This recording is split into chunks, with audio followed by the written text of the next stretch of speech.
Bine v-am regăsit, dragii mei, la emisiunea Unde ești libertate? Având în vedere că tirania este o formă de guvernare totalitară a statului, ce practică excesul de autoritate și prejudiciază grav toate formele de libertate ale individului, vom încerca să înțelegem manifestarea libertății sub presiunea tiraniei. La o întâlnire cu un grup de tineri liceeni, am fost întrebat prin ce se remarcă un tiran față de un lider care practică regulile democrației în organizația pe care o conduce. Dragii mei, tiranul este o persoană obsedată să dețină controlul membrilor societății prin manipulare, prin compromitere, șantaj, umilire, insult, amenințare, defăimare, intimidare, abuz și represalii violente. Regimul tiranic a fost și este posibil nu doar datorită lipsei separației și echilibrului puterilor în stat, ci și datorită caracterului liderului mândru, crud, lipsit de respect pentru lege, pentru adversarii politici, societatea civilă, stăpânit de un orgoliu ce îl împinge spre dictatură pentru a-și impune punctul de vedere. O asemenea atitudine ascunde un comportament de psihopat, dar și o mândrie de sine dusă până la narcisism. În realizarea obiectivelor sale, tiranul este avantajat de frica celor pe care încearcă să-i domine. Deși în aparență este un om puternic, stăpân pe destinul său și al altora, tiranul nu este un om liber, fiind robul propriilor vicii, al intereselor egoiste și nu de puține ori al unor grupuri de presiune care se folosesc de el pentru realizarea propriilor interese.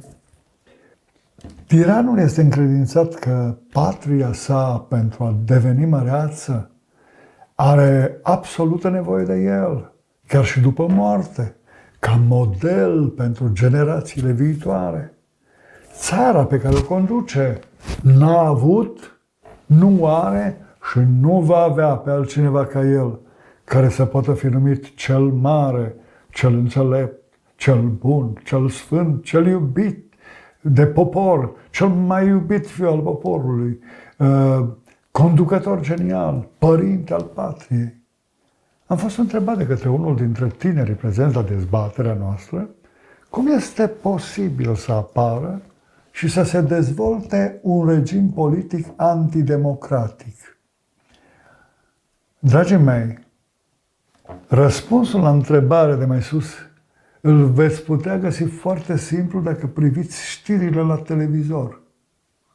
Veți constata că viața politică din întreaga lume este asaltată în majoritatea țărilor democratice de către partide care lansează în spațiul public un discurs patriotar, puternic, impregnat de naționalism și suveranism, adeseori revanșard și revizionist, apelând la momente din istoria măreață a patriei lor și sugerând că ei sunt soluția pentru dreptate, pentru libertate și progres, că ei sunt oamenii potriviți pentru a reda strălucirea de altădată a poporului și viitorul de aur al țărilor. Aceste partide, antisistem, cum se numesc, împing pe scena politică a lumii lideri carismatici, dar cu evidente veleități tiranice, care sunt hotărâți să-și impună dreptatea lor cu orice preț, apelând nu de puține ori la violență.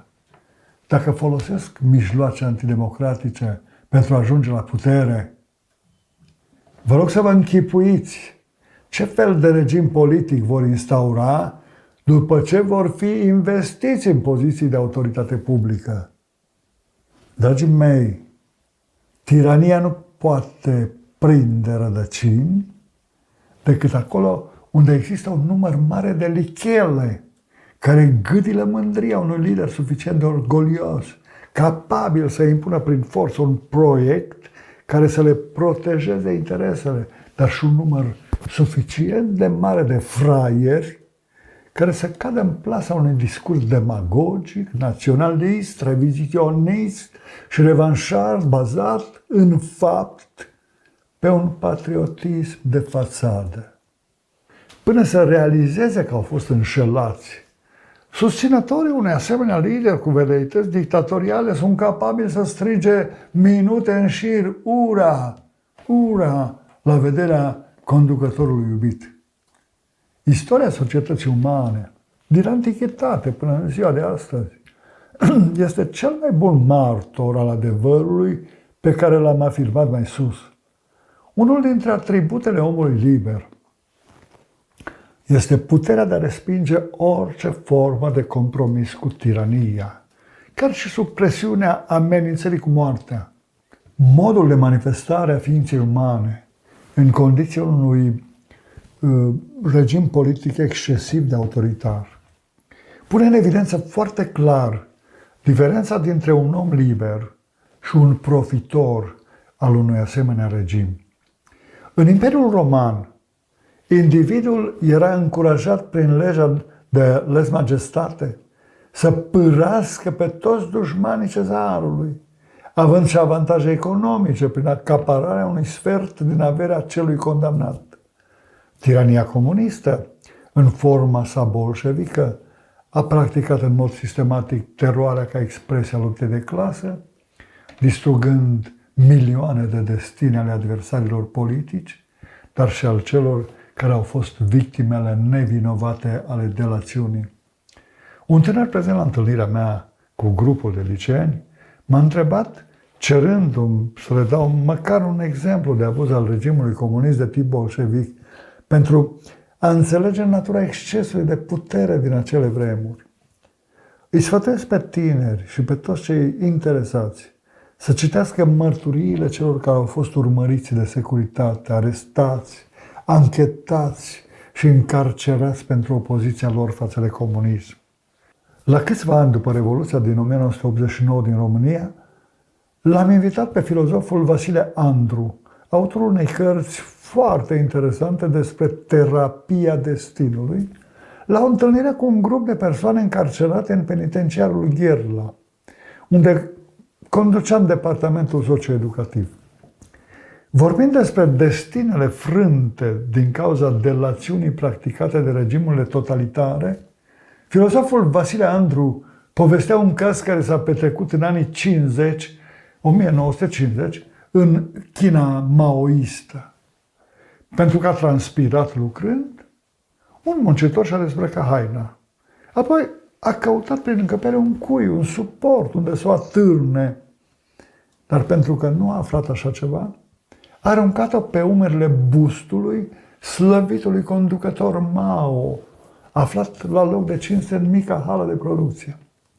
Un coleg îl vede, îl părăște imediat, după care harnicul muncitor este arestat pentru insultă gravă adusă lui Mao și face câțiva ani de pușcărie. Dragii mei, denunțul a fost practicat de-a lungul întregii istorii, în toate regimurile totalitare, fiind folosit ca un instrument al controlului obscur și al terorii, cultivat, întreținut, încurajat și chiar răsplătit. În episoadele următoare ale emisiunii noastre, Unde ești, libertate?, vom continua să vorbim despre tiranie și libertate, despre limitele impuse libertății de către un regim totalitar. Mulțumesc, dragii mei, pentru atenția acordată.